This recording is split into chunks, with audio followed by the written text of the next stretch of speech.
So, would you like to give us a brief introduction? Sure. So, my name is Soleil Barrios. I am a East Camden resident. Have been living here since I was 4, and currently work at St. Joseph's Carpenter Society as their director of community impact. Okay. Having lived in Camden, can you give me, or would you like to share any experiences you and your family have faced here in Camden? Yeah. So like I said, we came here when I was 4. I came with my mom, my dad.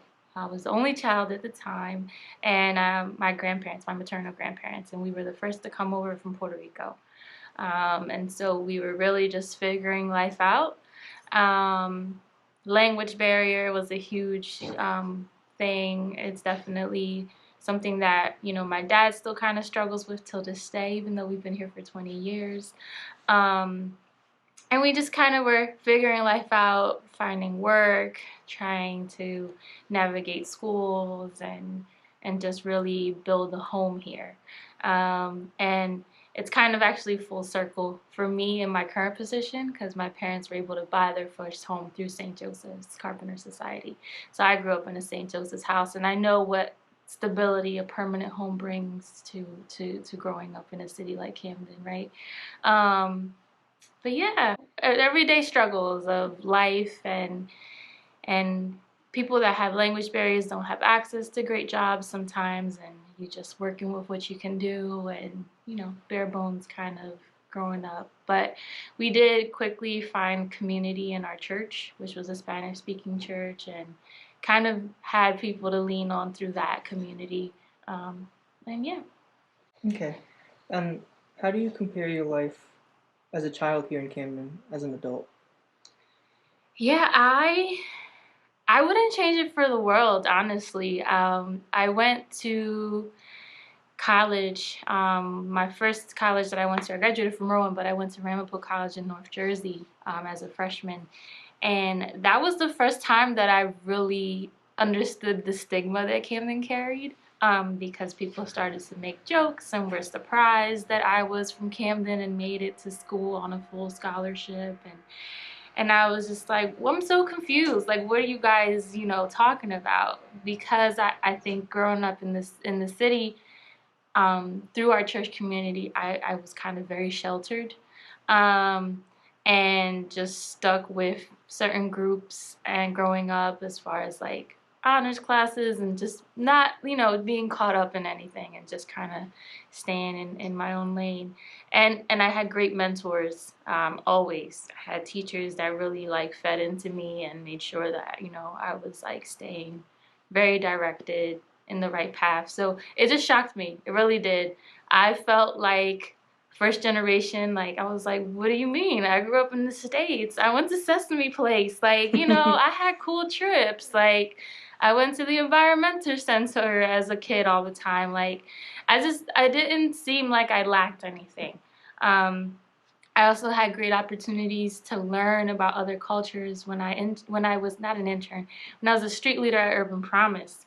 They have interns from all over the world, from Malawi, from England, and so I didn't feel like I lacked anything. Like, experiences, there's organizations in the city that make it a point that Camden City kids have access to certain things, and I was very lucky to benefit from that. So, um, I can see now, absolutely, as an adult and in the everyday work I do, that there's still room for growth as far as creating access to better programming or more experiential learning for youth. And I really hope that we can continue to grow those things and support those things. But um, I'm very happy of my upbringing in the city.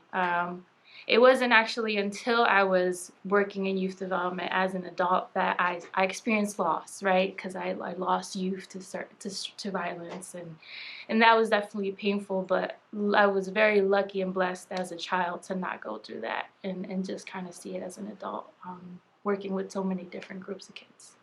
Okay, thank you. Hmm. So, uh, we live by the rivers. We have water in our homes. So, how do you use water, and how does it affect your everyday life? Yeah. So It's very interesting because now that I'm at St. Joseph's Carpenter Society, we do a lot of work around lead and education around, lead dangers. And lead can definitely be found in certain homes through the water if you have old pipes. And so it's so crazy to just think about how important water is, how it's something that we need. Like my coworkers make fun of me because I come in the office with a gallon of water, and I'm like, you need a gallon of water a day so your organs function properly. And they're like, you're just gonna be in the bathroom all day. But it's such a crucial thing to being a healthy living person, right? And so um, and making sure that our water is clean and that we have access to clean water is really important. And so water's life. And it's so funny because I'm thinking about it more in the sense of drinking water, but when you talk about the rivers, I remember just coming down here and hanging out before the American Water building was built, and we would just hang out in the lot, me and my friends, and just listen to music and look at the river and look at the view of Philadelphia, right? So that's definitely a fond memory I have of like the Delaware River. And then it wasn't, we always used to go to Cooper River Park as a kid too. And that's where my dad would do his like little makeshift picnics, and he would get the family meal from KFC, and we would just post up and have a little picnic at Cooper River. So that is a good memory of mine, because that's something he would try to do every so often when the weather was nice. I love that. Mm-hmm. So, having done activities near both the Cooper River and the Delaware River, what are your general thoughts or impressions on the rivers? So I've definitely seen the change in the Delaware River. I remember doing cleanups, and I think they still happen.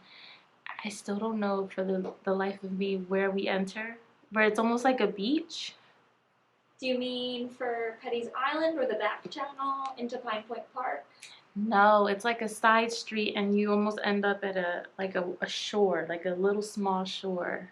And you mean like off of the Delaware? Yeah, here? off of the Delaware. So it's most likely through the back channel. Because okay. There's lots of landing points over Got there. it. So it was probably the back channel. And I remember doing cleanups, and it was just so much of like garbage, all kinds of garbage. I don't even know how to describe it. I was just, and it was large. Like it wasn't just like little pieces of trash or like little wrappers. Like it was just like beer bottles, bags of trash, and it was heartbreaking to think that people just carelessly dump that much into the sea, right? Like a wrapper, the wind blows it, you're like, okay, no harm, no foul, maybe this got here this way. But just seeing intentional like trash bags, that was really heartbreaking.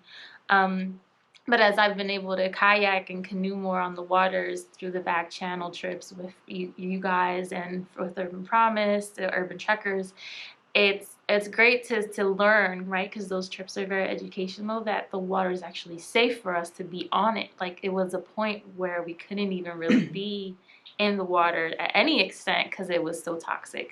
So I love seeing that. And canoeing in the back channels, like right here in Camden, it's just like I don't have to go far. Like it's right here, it's home, and it's beautiful, it's stunning. I was shocked, and I'm gonna butcher the bird. I know Linda taught me what it was called. It's like a white skinny bird with a long beak. The heron? Yes, so I saw a bunch of herons when I did my trip, and I was like, I'm not in Camden, no way, like this is so pretty.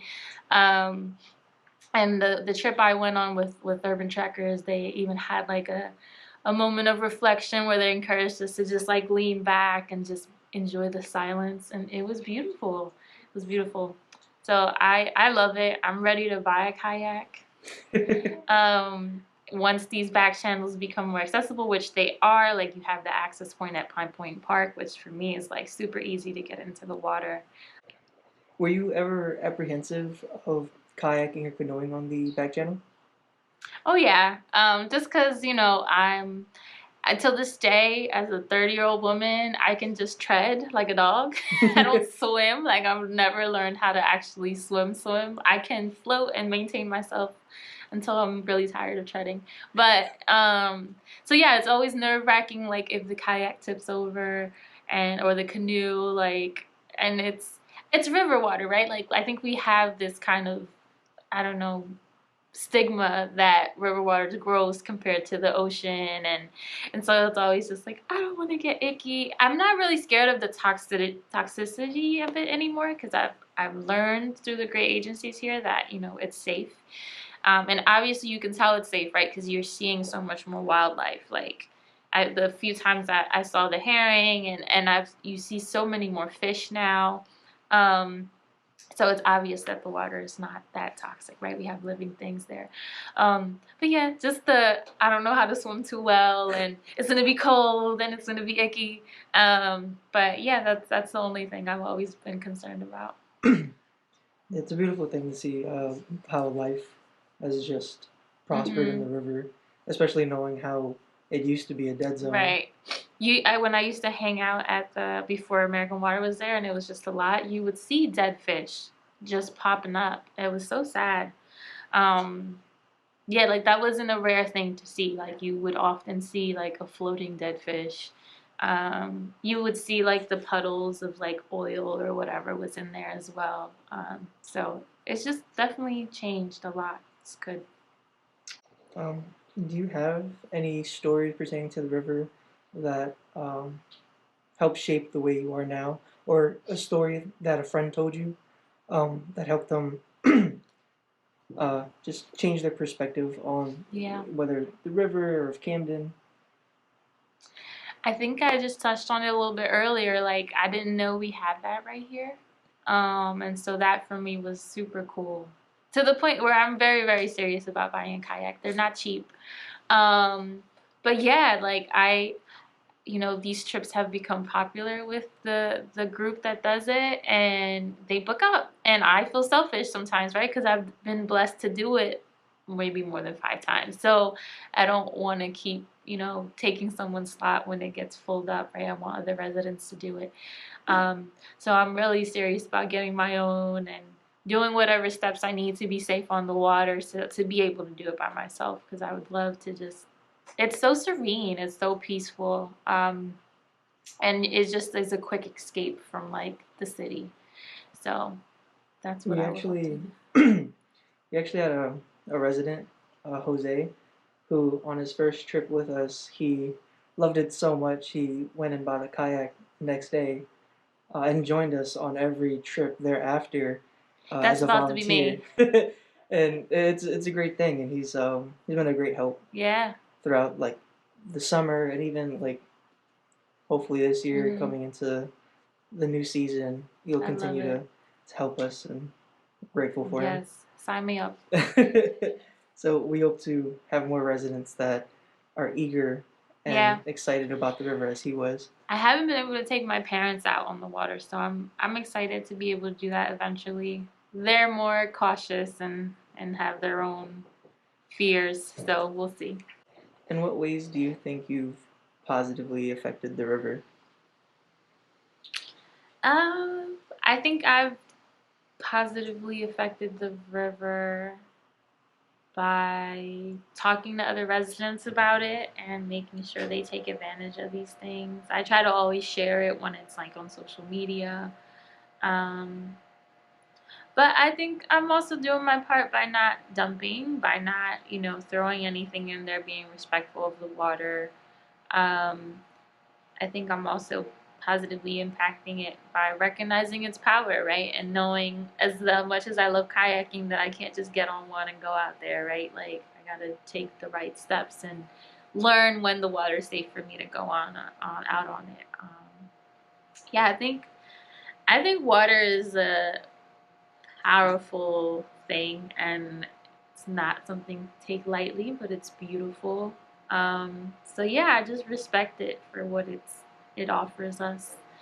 I think that's the real outer space, because we still don't know what's in those infinite and deep crevices of the ocean. Watch out, watch Will Smith's National Geographic. serious. Yes, It's crazy. That's a plug. That's a little plug for Will Smith there. Hopefully he gets me a little money on the side. You We'll know? tag him. But yeah, it's really really crazy to see like that. There's so much we still don't know about it, right? So, water. She's mysterious. She's powerful. She's beautiful. She's a woman. Yes. It's really cool because there's countless species that are still being discovered, especially at like such deep depths, since we Mhm. can't reach and it's so dark. Yeah. They have special characteristics that like make it harder for us to find them, or Yeah. they're very apprehensive of things that just drop down that don't want to Mhm. look. So it's definitely something that needs to be explored. For sure. Need more money to be able to go and learn more about it.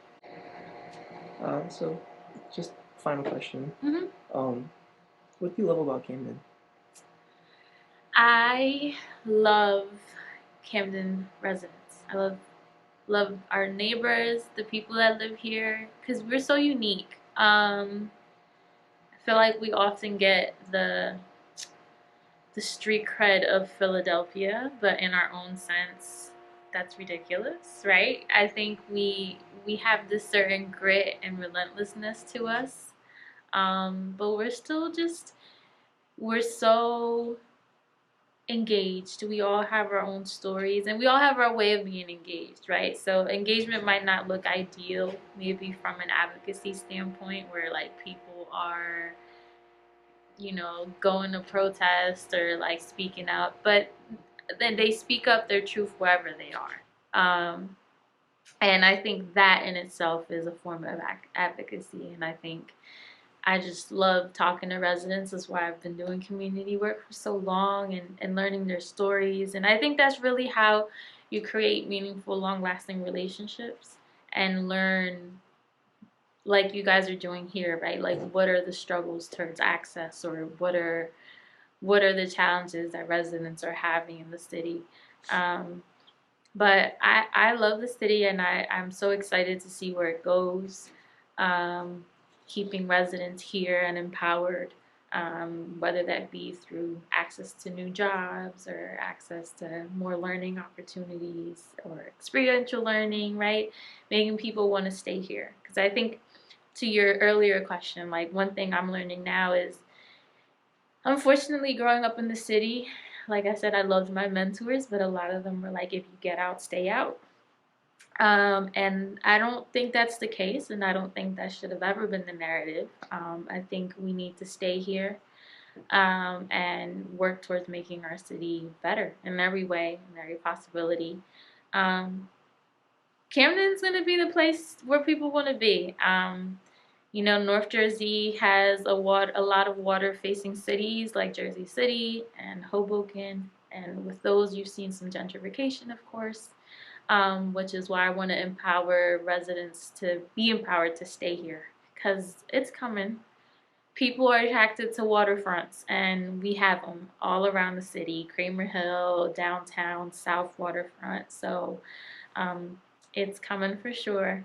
And so we got to make sure that our people are equipped to stay here and be a part of the growth, right? Okay. Well, thank you. Thanks, guys. It's great talking to you. Yes, likewise. This was a super easy interview. Yeah, very organic.